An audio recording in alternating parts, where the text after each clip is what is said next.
téléspectateurs, bonjour, nous sommes au Press Club, bien entendu, le 17 juin 2015. Nous recevons aujourd'hui un ancien ministre de l'économie, des finances et du budget de 1997 à 2002, ancien directeur national de la DAC pour le Congo, de 2003 à fin 2008.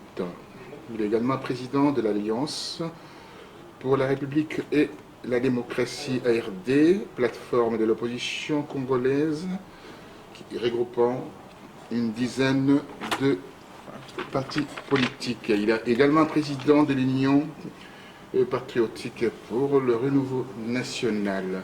Alors, nous sommes avec lui, nous avons ce plaisir extraordinaire de le recevoir aujourd'hui, afin qu'il puisse nous parler de la politique nationale, régionale et internationale.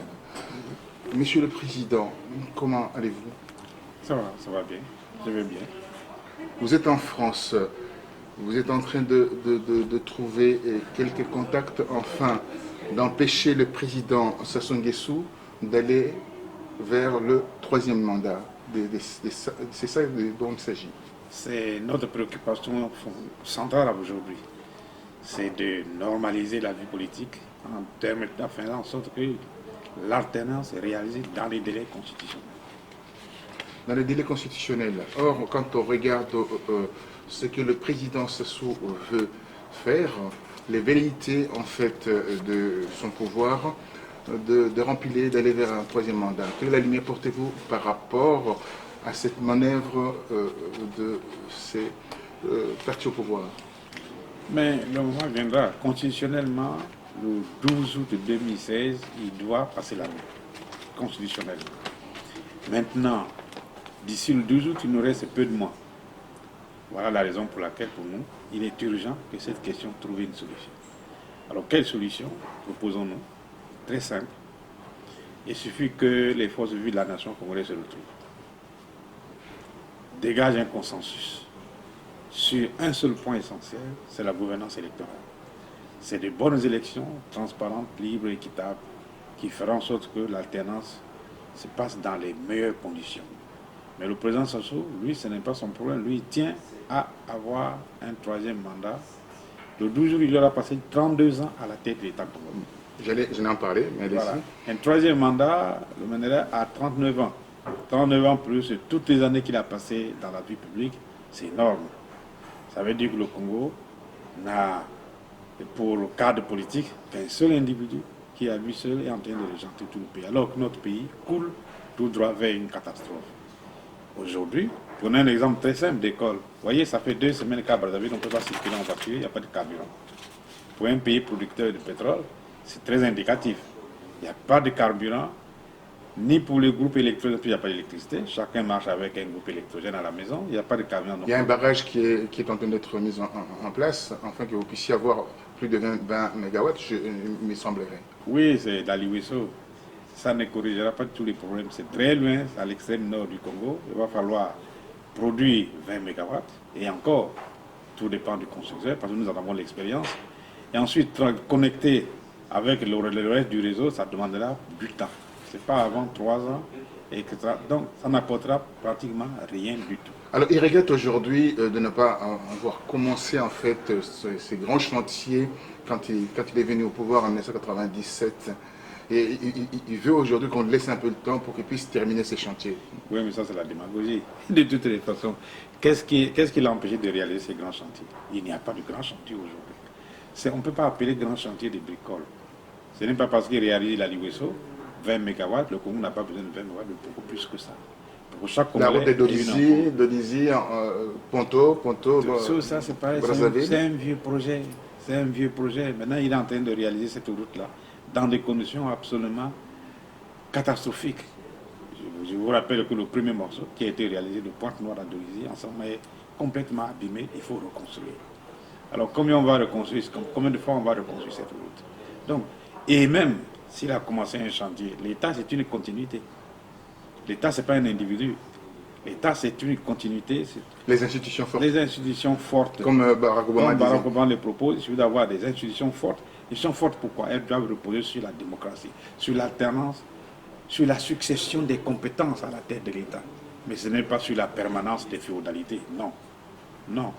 Alors, le président Sassou, franchement, si la construction de la route, c'est un grand projet, mais et le travail des Congolais, les Congolais ne mangent pas bien, ils ne sont pas bien soignés. Regardez un pays comme le Congo, nous avons un seul hôpital qu'on appelle le CHU de Brazzaville, mais qui ressemble à un dispensaire. Si vous tombez malade, vous y allez, vous n'avez rien. Vous devez apporter votre médicament, votre piqûre, vous devez apporter votre thermomètre. Il n'y a rien du tout. La raison pour laquelle d'ailleurs le service ici en France ont le bulletin de santé de Sassou, le bulletin très alarmant de sa santé. Ah ben je ne sais pas s'il est vraiment malade, mais enfin... Il est alarmant en tous les cas. Il est alarmant. Bon, ouais. ben, écoutez, tous les hommes aussi sont malades, hein. On ne peut pas... Ça, je n'appuie pas sur ce côté-là, parce que tout le monde, chacun peut tomber malade. Mais ce qui est important, c'est que même étant malade, on doit penser à son pays. Il faut penser que, après vous, que le pays reste en bon état, que ceux qui viennent trouvent les traces d'une bonne gestion et s'en inspirent pour continuer l'œuvre. La bonne gestion. Alors, un ancien conseiller de Sassou disait de lui, Sassou a son truc, les termes qu'il a utilisé, son truc, ce sont les services. Parce qu'il a commencé avec les services avant qu'il soit d'abord le président. C'est les services. Alors, les services, il y a l'habilité et la manigance. Vous croyez que vous allez réussir avec ça? L'histoire de Poutine à peu près, hein, parce qu'il maîtrise un peu le KGB, il maîtrise un peu le KGB, et puis après, il est au pouvoir. Il ne fait que ça. En fait, il n'y a pas de service commun. C'est un groupe de petits, de quelques militaires, quelques policiers autour de lui, de la famille et du village, c'est tout. Mais quand vous organisez les services d'une nation autour du village, autour de la famille, ces services ne sont pas compétents. Il n'y a rien du tout. Au Congo, les services, c'est ça. C'est la délation. Tous les jours, vous allez, oh, on a vu manger là-bas, c'est les fiches. Il passe son temps à ça. Mais c'est pas la gérer un État, ce n'est pas ça. Les vrais services, c'est pas ça du tout. Les vrais services, c'est savoir à tout moment quelle est la situation de chaque Congolais, à l'intérieur comme à l'extérieur, quelle est la situation de chaque institution dans le pays, quelle est la situation des régions, est-ce que les Congolais aujourd'hui sont bien soignés, est-ce qu'ils ont bien mangé, est-ce qu'ils circulent bien, est-ce que l'emploi marche. Mais aujourd'hui, plus de 70% des jeunes Congolais sont au chômage. Est-ce que les services de lui ont dit? Alors, parlant de service, un ancien, enfin, qui est délégué de l'Afrique, un ancien du Parti Socialiste, Guy Laberty, vous le connaissez, oui. Qui est aussi dans les réseaux, hein, même les réseaux Focard, en fait, il connaît à peu près ces réseaux. Il disait, aujourd'hui, on a mis l'accent sur Idriss Déby, parce que c'est le guerrier président qui s'occupe, en fait, de lutter contre le terrorisme. Le président Sassou, il est complètement délaissé, lui, il est complètement oublié par la France. C'est une aubaine pour vous? Bon, écoutez, qu'il soit oublié ou pas, nous avons un fait qui est probable, qui est probant aujourd'hui, c'est que le président Sassou a fini. Il a fini, il doit préparer sa sortie. C'est tout. Même s'il était guerrier, ce qu'il est en fait, c'est un guerrier puisqu'il fonctionne seulement avec les milices. L'armée, il a délaissé. Pour lui, la force, c'est la milice. La force, c'est les mercenaires. Voilà le président Sassou. Mais il a fini. Il a fini. Et la France ne compte pas sur les individus, c'est avec les États qu'on traite. Les États, ça se partira, mais l'État congolais sera toujours là. Il sera toujours partenaire de la France. Lissouban a fait une petite erreur avec la société du pétrole américaine, Oxy. Vous connaissez la société, et la France n'était pas d'accord avec Shell à l'époque, Total. Il a été déboulonné. Et vous, quel est le compromis, entre guillemets, ferez-vous avec la France pour que vous puissiez, bien entendu, rassurer la France de ces partenariats, en fait, savez, contre nature, si vous voulez? Le partenariat économique est une question d'intérêt. Chacun ses intérêts, il les défend. Et dans ses intérêts, chacun doit trouver son compte. C'est ça la nature. La coopération économique n'est rien d'autre que ça. C'est la diplomatie économique, c'est chacun ses intérêts, nous les défendons, et on trouve toujours un point d'équilibre. C'est ce médium-là qu'on recherche dans les intérêts, dans la gestion des intérêts. Alors, il ne faut pas, celui qui investit, j'ai toujours dit, la personne qui investit veut gagner. Mais celui qui cède le terrain veut aussi gagner. Mais il faut que ce soit à l'avantage de tous. On trouvera toujours un point d'équilibre. Bon, je ne sais pas comment l'Issouba a fait. Tout le monde avait déploré un peu le contrat Oxy. Le contrat Oxy qui s'était très mal passé, tant du point de vue du marché, que du point de vue de la situation d'ensemble à l'intérieur du Congo. Mais ça ne veut pas dire que le Congo fera toujours comme ça.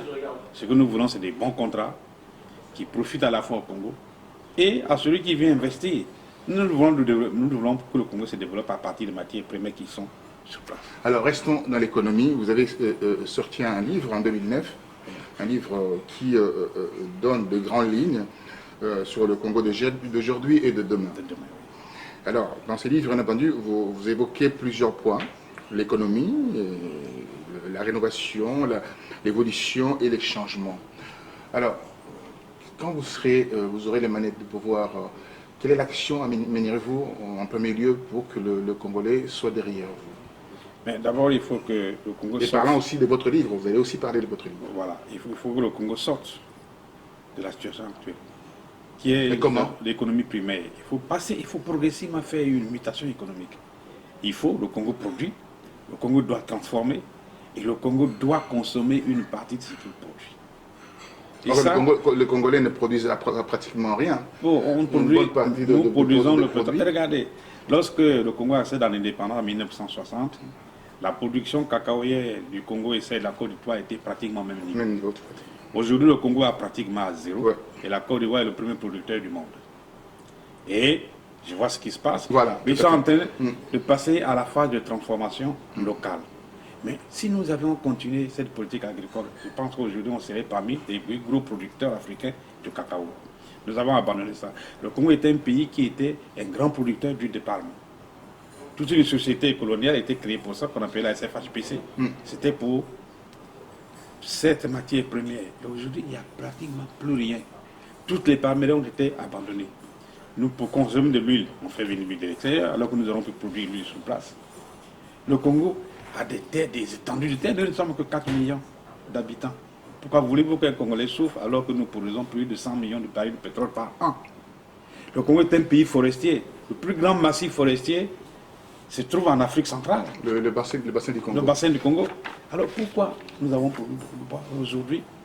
On ne fait rien. Mais à partir de là, on aurait pu transformer. On aurait pu créer et faire du Congo effectivement un pays qui compte. Et lorsque aujourd'hui il y a un slogan qu'on parle de l'émergence sans comprendre tout à fait ce que c'est que l'émergence, j'allais venir par rapport... On va en arriver. Oui. Parce que tous les chefs d'État entendent l'émergence. Parce qu'il va construire une petite route là, il dit c'est l'émergence. L'émergence, ce n'est pas ça. Ça n'a strictement rien à voir. Moi j'ai toujours dit, l'émergence a deux pieds, l'économique et le social. Quand vous n'avez les paniers de la ménagère, vous parlez de ça en fait quand vous parlez de social. Pas seulement le panier de la ménagère. Écoutez, ici, vous voyez qu'en France, quand on fait une politique, on dit il faut relancer l'économie, on pense à deux choses, l'investissement et la consommation. Donc pour vous, la croissance a des chiffres en Afrique, le slogan qui est lancé là, c'est seulement un slogan. C'est un slogan, ça n'a aucun sens du tout. Parce qu'il n'y a aucun pays qui a une classe moyenne capable de consommer et d'investir. Il n'y a pas d'investissement d'entraînement. Vous voyez, les investissements qui entraînent l'investissement, qui entraînent le développement, il n'y en a pas. C'est simplement l'extraction des matières premières. Mais ça ne suffit pas. Lorsque la matière première prend fin, qu'est-ce qu'on fait? On ferme la mine. Donc, il faut des investissements qui soient des investissements productifs, qui rapportent et qui entraînent des secteurs qui, jusqu'aujourd'hui, sont insoupçonnés, qui ressortent pour devenir véritablement des secteurs économiques. Et là, vous avez des cadres, il faut la formation, l'éducation. Mais dans un pays, vous savez qu'au Congo, il n'y a même pas une école qui peut sortir un ingénieur. Il n'y en a pas. Il n'y en a pas. Il y a quelques... L'université Marien Ngouabi qui est aussi une référence. L'université Marien Ngouabi, moi, j'ai commencé par là, mais il est complètement en faillite. Prenez un étudiant qui a une maîtrise de l'université Marien Ngouabi, arrivé ici, je ne sais pas quel niveau il faut lui donner. Deuxième année, troisième année, c'est une université qui patauge. Pourquoi? Parce qu'il n'y a pas eu une réforme d'éducation dans notre pays. Il y a le rapport de l'UNESCO, le dernier rapport de l'UNESCO qui explique bien attendu. Voilà, donc la situation est une situation extrêmement difficile, je dirais même catastrophique. Alors il faut une nouvelle politique. Il faut une nouvelle politique. Alors c'est pourquoi les Congolais ne comprennent pas que le président se soit après avoir échoué sur tous les plans, y compris sur le plan politique, parce qu'il n'a pas été capable de créer véritablement l'activité politique dans le pays, en laissant les idées éclore au plan politique, en laissant les gens prendre des initiatives qui viennent pour grossir le rang des postulants, le rang des acteurs politiques dans le pays. Il n'a pas fait. Il a continué la politique de délation, la politique des clans, la politique de la famille. Ce n'est pas ça la politique qu'on demande à un État moderne. Alors voilà pourquoi il faut mettre fin à ça. Et nous avons dit, bon, écoutez, il s'est imposé comme président, puisqu'il n'a jamais été véritablement élu comme président de la République. Il n'a jamais été élu, mais il s'est imposé. Nous avons dit, écoutez, laissez-le. Il y a eu une fête, mais la Constitution nous dit c'est en 2016. C'est terminé. Alors, c'est à lui de partir, parce que ce que nous voulons aujourd'hui, c'est créer une rupture. Une rupture pour mettre fin au système actuel qui est un système. Le même langage utilisé par le président François Hollande, la rupture, on voit maintenant la situation en France, avec sa tirade, moi président de la République, j'y serai ça, moi président de la République, j'y serai ça. Vous, c'est la même chose, c'est la démagogie en fait. Non, ce n'est pas la démagogie. Pourquoi? La rupture, pourquoi? Parce que le système actuel est un système catastrophique, il faut mettre fin à ça. C'est pratiquement, nous disons qu'aujourd'hui au Congo règne le parti unique et la pensée unique. Pourquoi? C'est les pratiques de l'ancien parti marxiste, le PCT, qui continuent. Parce qu'on ne connaît que le PCT dans le pays. Noté par une grande corruption à l'intérieur de ce parti. La corruption, c'est la règle même. Quand vous parlez, après on dit, c'est ça qui est là. Et les Congolais ont trouvé un thème extrêmement populaire qui s'appelle un guiri. Quand vous sortez, on voit un signe. Ah, il a eu un guiri. Ça veut dire que vous avez été corrompu par le président Sassou. Et là, on ne veut plus de ça. Il faut mettre fin à cette politique-là, donc créer une rupture en matière politique, créer une rupture en matière de gestion de l'État. Vous vous rendez compte que ce pays qui a dégagé des ressources importantes, y compris des excédents budgétaires importants aujourd'hui, couvre les liquidités. Qui peut le croire? Personne ne peut croire. Comment on en est arrivé là? Discuter avec tous les hommes d'affaires. Vous savez, dans ces fameux grands projets dont il parle là, pour la préparation des Jeux africains, à Brazzaville, les 50e Jeux africains, mais beaucoup de chantiers sont en arrêt parce qu'il était incapable de payer. Incapable de payer ceux qui construisent les stades, aménagent les routes et tout ça. Mais comment les Jeux africains vont avoir lieu? Ce n'est plus loin, c'est au mois de septembre prochain. Alors, mois de septembre. Alors, parlant de ce qu'il va faire avec les Jeux africains, mais aussi on le prédit en fait un bel avenir comme celui de Blaise Compaoré avant le coup de force qu'il y a eu, avant le soulèvement populaire. On dit que Sassou peut être un bon ambassadeur pour l'Afrique centrale, pour développer en fait l'émergence, l'intégration de l'Afrique centrale. Ça, c'est la voie de sortie pour Sassou. Ça, c'est en fait ce qui ressort d'ici en France. Hein. Non, c'est un mauvais président pour l'Afrique centrale. Le président Sassou ne peut rien faire pour l'Afrique centrale. Je peux vous assurer qu'en Afrique centrale, nous ne comptons pas sur ça. Pour nous, vous mettez le président Sassou en avant. On dit que c'est le sage aujourd'hui. Le sage d'Afrique centrale? Pas du tout. Il n'est pas le sage. Voilà, qu'est-ce qui peut caractériser un sage? Lorsque moi j'ai appris qu'il était nommé médiateur dans la crise centrafricaine, j'ai pris ma tête. Mais qu'est-ce qui se passe? Lui qui n'est pas capable de régler les problèmes dans son pays devient médiateur pour la RCA. Et on voit les résultats. On voit les résultats. Et Mme Sampaza n'est pas d'accord avec... Mais c'est une catastrophe. On voit les résultats, ce qui se passe. Et il faisait même proclamer médiateur pour la RDC. Quelle ambition. Quelle ambition. Et là aussi j'ai crié. Mais enfin. Mais mettez de l'ordre dans votre propre pays. On dit avant d'aller balayer chez le voisin, commencez par balayer devant votre porte. Mais ce n'est pas ce qu'il fait. Le Congo est en crise depuis. Nous partageons dans une crise grave. Il n'arrive pas à régler la crise dans son pays. Il veut être médiateur ailleurs. Non.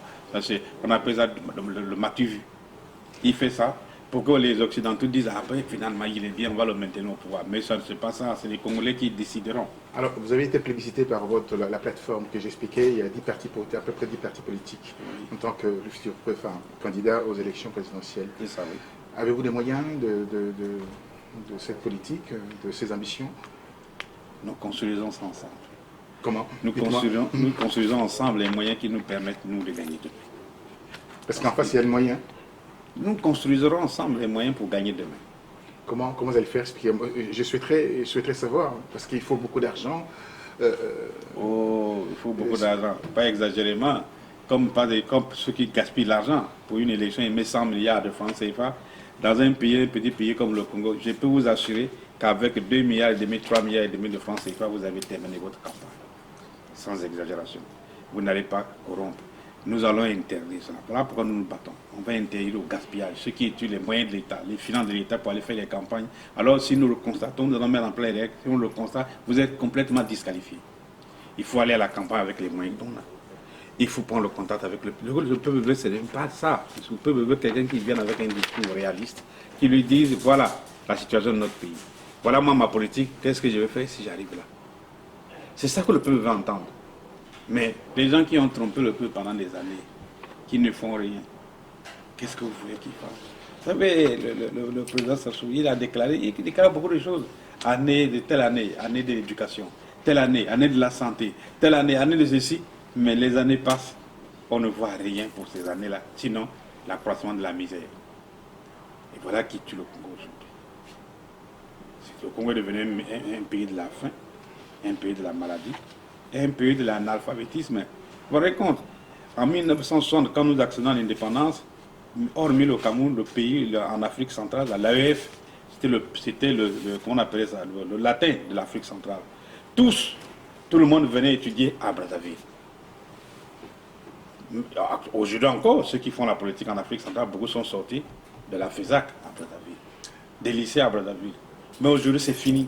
Alors, vous jouez votre dernière carte au regard de la Constitution. Hein, limite d'âge 70 ans, oui. Vous avez pratiquement 68 ans. Oui.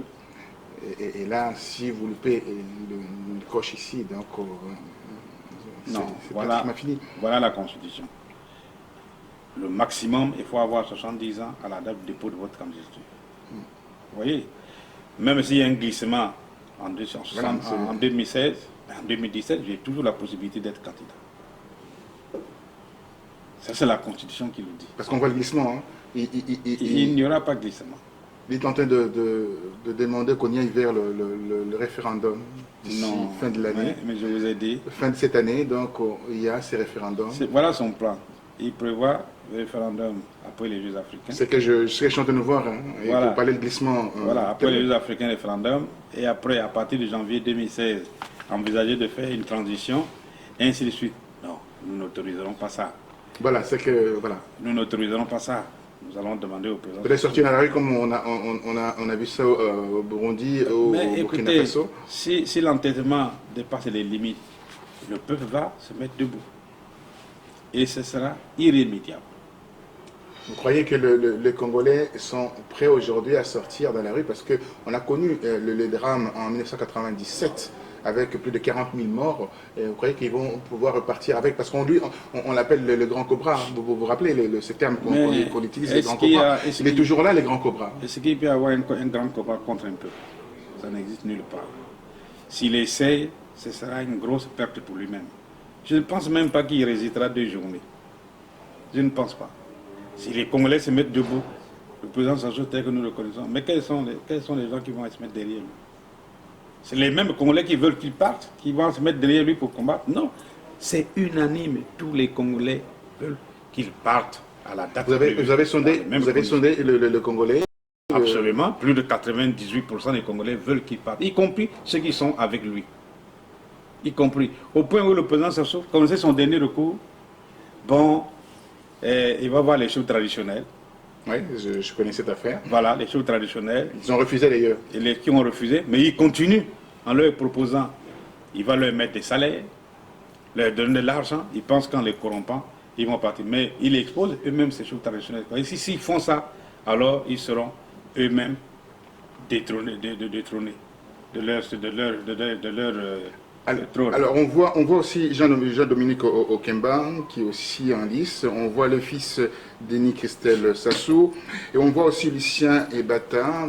Pour vous c'est parce qu'ils ont dit eux-mêmes, ils disent après Sassou c'est nous. Oui, mais ce n'est pas une propriété familiale parce qu'ils ne comprennent même pas ce qu'ils disent.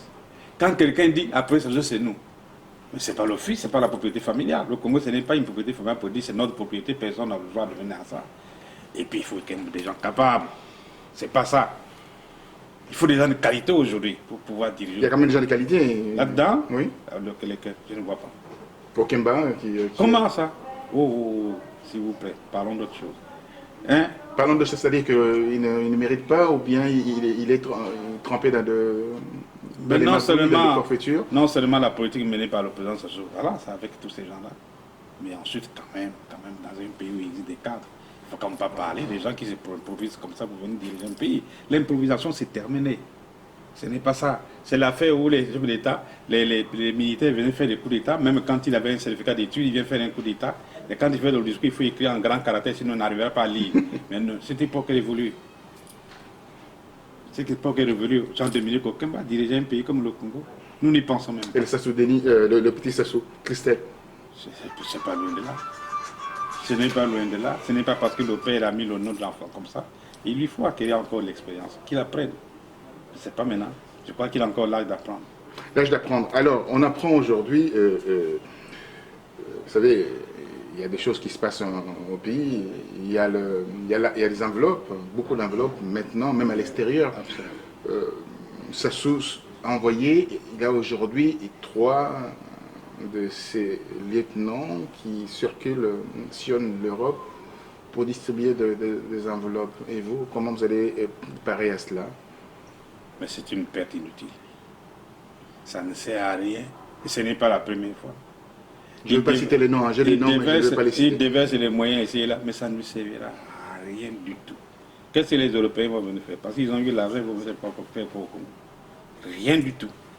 Le tout dépend des Congolais. C'est les Congolais qui diront non. Et pourtant, ils ont eu la Chiraki dans leur poche.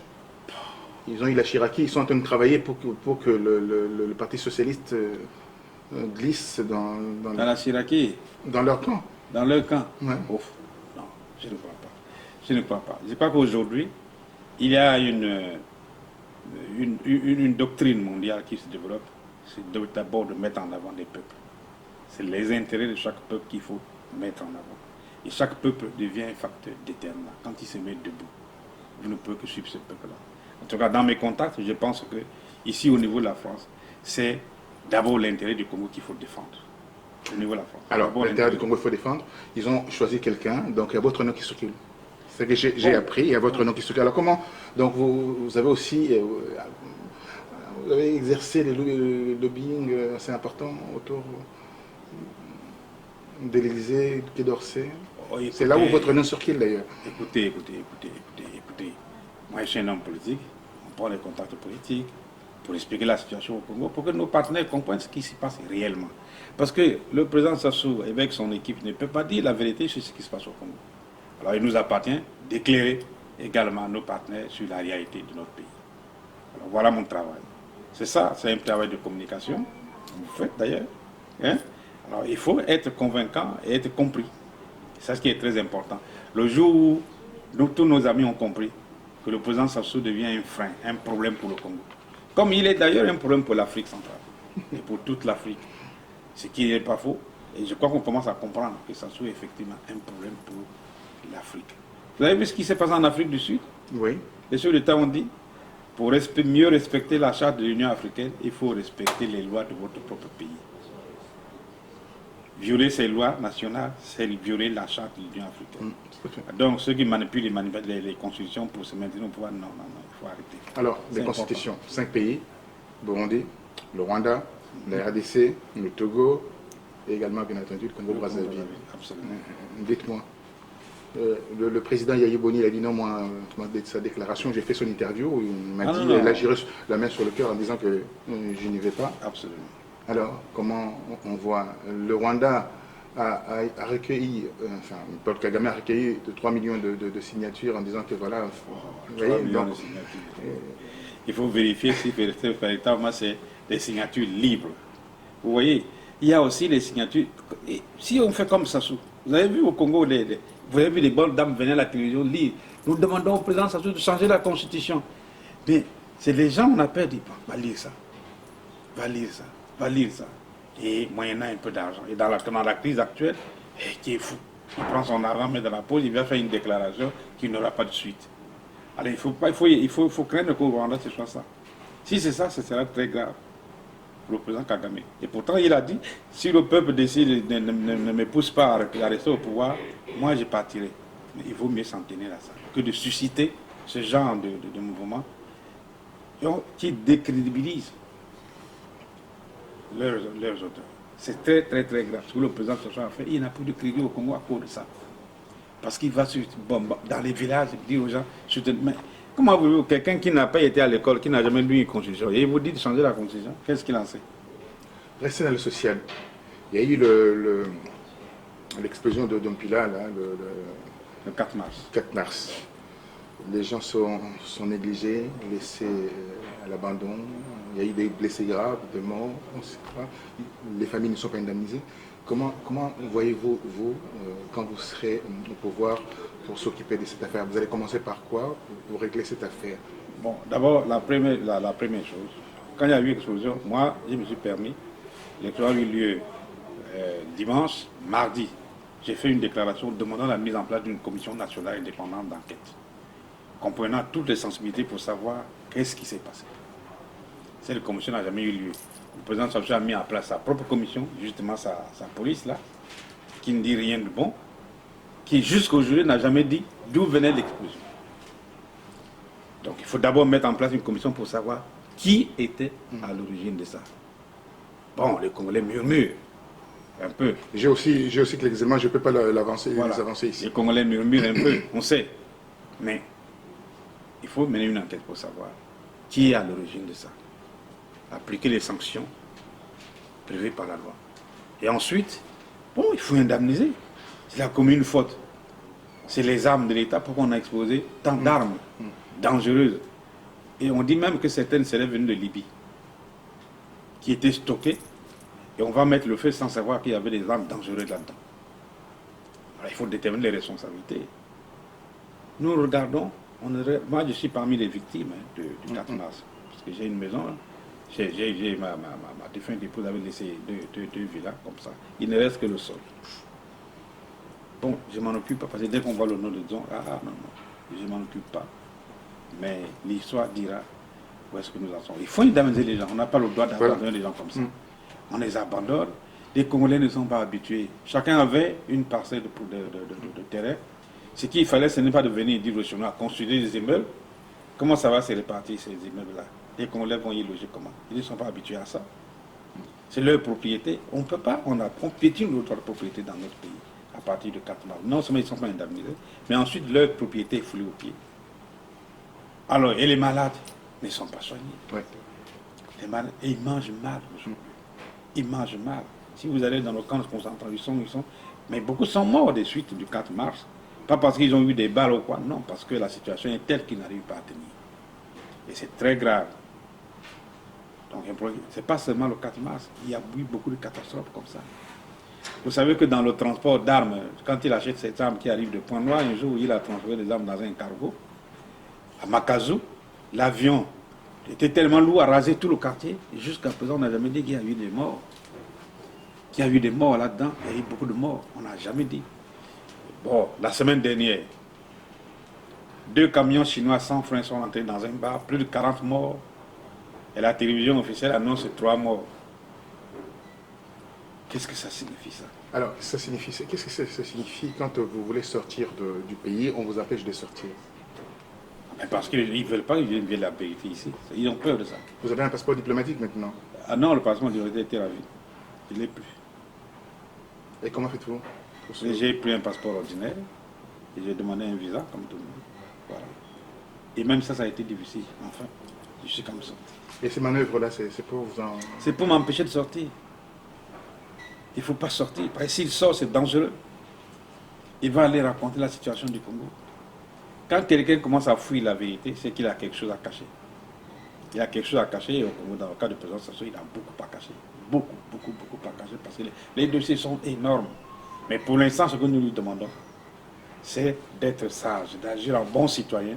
Agir en bon citoyen, c'est de comprendre que son mandat a pris fin conformément à la Constitution. Il doit partir. Deux questions encore pour terminer, pour aller vers la fin de notre émission. Oui. Concernant la RDC, il y a eu l'expulsion, bataille à Mokolo, etc. Les exactions de viols, etc. 17 cas de viols avérés. Ça a été même, il y a eu les révocations de quelques policiers, gendarmes, etc. Et pourquoi cette tension entre deux capitales les plus proches? Bon, normalement, il n'y a pas de tension. Mais il faut demander au président Sassou pourquoi il y a eu l'opération Bataille. Moi, je l'ai condamné immédiatement, dès le lendemain, dès qu'il y a eu ça, j'ai fait une déclaration en condamnant, parce que ce n'est pas sérieux. On dit que les deux, Kinshasa et Brazzaville, c'est les capitales les plus proches du monde. Là où on ne surveille pas Moi, à mon temps, quand j'étais jeune, on allait à l'école, celui qui pouvait aller fréquenter à Kinshasa, tous les matins il travaille, il va faire l'école à Kinshasa, le soir il rentre. Et vice-versa, celui qui est à Kinshasa peut venir à Brazzaville, il fait l'école et le matin il rentre. Pourquoi aujourd'hui, tout d'un coup, il n'y a rien qui expliquait cela? On se lève un beau matin, on dit, ah, Patia Bakolo, nos compatriotes qui sont venus de l'autre rive, là, sont devenus mauvais. Qu'est-ce qu'ils font? Et pourtant, quand vous voyez les manifestations du président Sassou à Brazzaville, la plupart des gens qu'on convie, d'ailleurs on fait venir des oquets de Kinshasa, parce que les gens aiment voir Olomide, Papa Wemba, les autres. Papa Wemba, Ferré, enfin, tous ces jeunes musiciens-là, ils les mettent. Alors, ça attire beaucoup de jeunes, mais après, on les a choisis. Il y a eu une raison. Moi, j'attends qu'on donne une raison officielle. Il y a eu des réunions, il faut que dire aux autres. Voilà la raison pour laquelle nous avons fait cette opération. En réalité, c'est une opération politique. C'est une opération politique pour créer le désordre dans le pays et dire voilà, il y a désordre dans le pays, une occasion de proclamer l'état d'urgence. Si vous proclamez l'état d'urgence, la Constitution est suspendue, ça je peux faire tout ce qu'il veut. C'est les occasions qu'on crée comme ça. Mais ça se produit ensemble à point comment ça se passe. Et François Dengue, qui est le général François Dengue, qui est une femme congolaise, comment elle a pu trahir en fait aussi ses enfants, parce que sa femme est congolaise. Mais sa femme, ça ne compte pas. Mais le président Sassou lui-même, sa femme. Il a eu, c'est pas à Kinshasa, il a déjà choisi sa femme. Vous avez parlé tout à l'heure des gens de Dominique Okema. Pareil. Est-ce qu'ils ont chassé leurs femmes? Ils n'ont pas chassé. Ils sont là dans toutes les manifestations officielles, tout ça. Quelle est la raison? Moi, je leur ai posé la question. Mais notre frontière, c'est plus de 1000 km. Mais les gens vont, ils viennent, ils traversent. Mais vous les surveillez comment? Nous avons toujours vécu comme ça. On a des parents de tous les côtés. Comment vous faites? Vous demandez aux familles de se casser? On va casser les familles des gens. On va casser les familles des gens. Vous savez que mon fils à moi, un jour on l'arrête, on jette dans un camion. Heureusement, quelqu'un a vu partir, il a poursuivi jusqu'au commissariat. Quand il arrive là-bas, le policier sort. Oh, qu'est-ce qu'il y a? Il dit, ah ben, on a arrêté un jeune Zariwa là, on veut l'envoyer. Alors les gens interviennent. Il dit, non, c'est le fils de M. Dzon. C'est faux. Donner le courrier du tribunal de Dzon pour rien. On m'appelle, je dis, ah bon? J'ai appelé le général de la police, je dis, ah bon? Puisque ce n'est plus mon fils, c'est le tien. Ah, monsieur le ministre, vraiment, pardon, n'intervenez pas. Je vais régler ça moi-même. Et 10 minutes plus tard, on me ramène le fils à la maison. Il y a eu beaucoup d'exactions comme ça. Mais un pays qui se respecte ne peut pas faire ce genre de trucs. Alors les visas, ils ont rétabli les visas. Vous croyez que c'est le laisser-passer visa aujourd'hui? Quelle histoire de visa? C'est une connerie. Pourquoi faire un visa? Donc, vous avez votre femme, votre neveu, votre nièce qui est à Kinshasa. Vous êtes à Brazzaville. Il est grave malade, il faut que vous interveniez avant midi. Il vous faut combien de temps pour avoir le visa?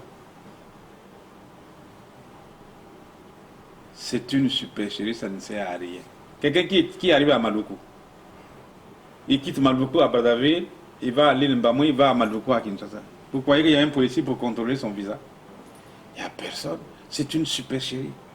Il faut regarder quel est ce problème-là. Les relations doivent être normales. Il y a des conventions internationales qui ont été signées. Il y a des accords bilatéraux. Il faut les respecter. Aucun État n'a le droit de prendre.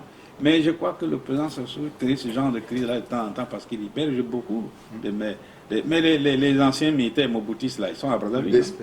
DSP. Pas seulement la DSP, les phases aussi. Il y en a chez lui là.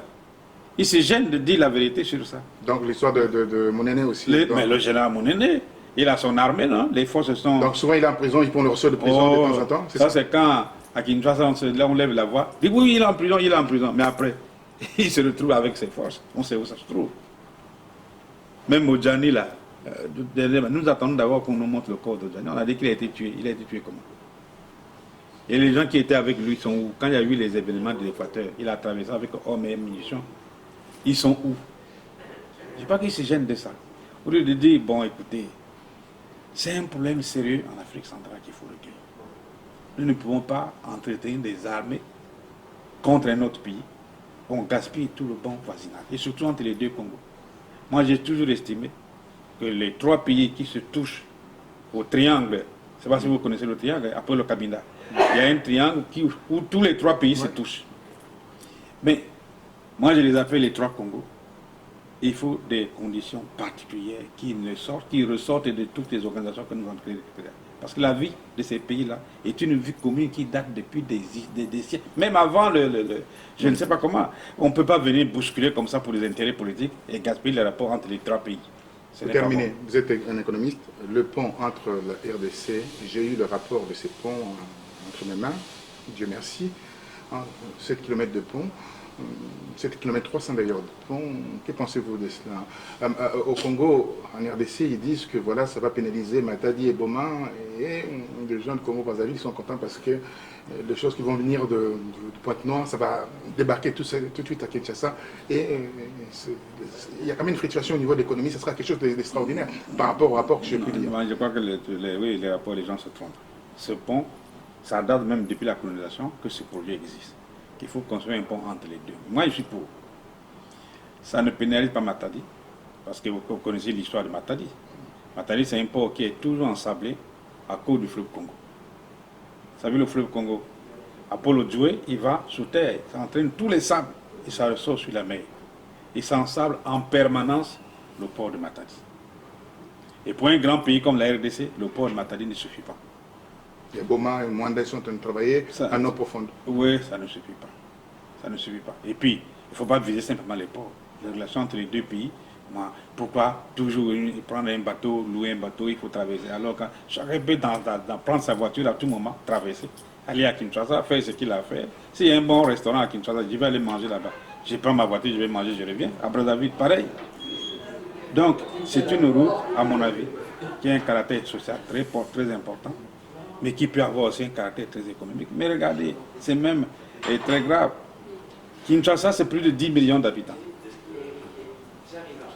Brazzaville, aujourd'hui, c'est pas de 2 millions d'habitants, c'est un quartier de Kinshasa. Mais pourquoi ne pas créer une osmose économique entre les deux capitales? C'est très important. Il faut mettre des politiques intelligentes entre les deux capitales, entre les deux pays, pour que ces choses fonctionnent. Il ne faut pas donner à ça un caractère politique. Avant, ce n'était pas fait, ce n'était même pas pour les raisons économiques, c'est pour les raisons politiques. Chacun disait, ah oui, quand les réfugiés fuient là-bas, après ils vont venir faire des coups d'État chez moi. C'est comme ça qu'on expliquait ça. Ah, etc. Et pendant très longtemps, ça a souffert. Et même le téléphone. Est-ce que vous savez que avant, on ne pouvait pas téléphoner de Brazzaville à Kinshasa et vice-versa. Avant. C'est depuis qu'il y a eu le mobile que bon, c'est fini maintenant. Puisque le mobile, on peut téléphoner. Pourquoi ça n'est rien? Les gens qui sont à Brazzaville, moi j'avais une puce de Kinshasa. Quand je vais appeler, il suffit d'approcher le beach, vous téléphonez à Kinshasa, un correspondant, ça ne pose aucun problème, et vice-versa. Alors pour terminer, votre mot de la fin, un message à vos compatriotes, aussi à la communauté internationale. Oui, alors, mon mot de la fin, il est très simple. L'Afrique aujourd'hui a besoin de la paix, du bien-être et de la prospérité pour chacun et pour tous. Et pour ça, nous avons besoin de politiques dynamiques. Il faut oublier l'ère des féodalités politiques. Et l'alternance politique aujourd'hui est une chance pour l'Afrique, parce que grâce à elle, l'Afrique pourra avoir également à utiliser de façon rationnelle toutes les compétences qui y existent. Et elles sont nombreuses. Donc il faut de nouvelles politiques en Afrique, il faut oublier le passé. Deuxièmement, il faut que la communauté internationale soutienne l'Afrique dans le combat actuel pour la démocratie. Seule la démocratie peut permettre aux idées d'éclore, permettre aux investisseurs étrangers de venir investir en Afrique. S'il n'y a pas de conditions de faisabilité optimales, nous n'aurons pas les investissements dans nos pays. Les investissements publics sont limités. Il faut attirer les investissements privés. Et permettre aux nationaux également, dans ce cas, de bénéficier d'une liberté grande pour contribuer davantage au développement du pays sur tous les plans. Voilà la situation de l'Afrique aujourd'hui. Donc, tout faire pour décourager ceux qui manipulent les constitutions, y compris jusqu'à recourir aux sanctions. S'il faut prendre les sanctions contre ces chefs d'État qui veulent manipuler les constitutions, il faut les prendre. Conformément aux conventions internationales, on peut prendre ces sanctions-là. Alors, par exemple, ce qui se passe au Burundi, le président Nkurunziza doit être sanctionné lourdement. Il n'est pas normal qu'il piétine son peuple comme ça. Et pour les autres qui viendront, comme au Congo-Brazzaville, comme en RDC, comme partout ailleurs, ceux qui veulent manipuler les constitutions, ce n'est pas bon. Faisons une politique des hommes civilisés, une politique intelligente qui repose sur l'échange, sur la compétition saine et sur le jeu des compétences. C'est comme ça que nous allons construire l'Afrique de demain et que nous pourrons promouvoir une Afrique développée et qui sera nécessaire pour les générations à venir. Merci infiniment, Monsieur le ministre, Monsieur Mathias. Merci à vous. Merci.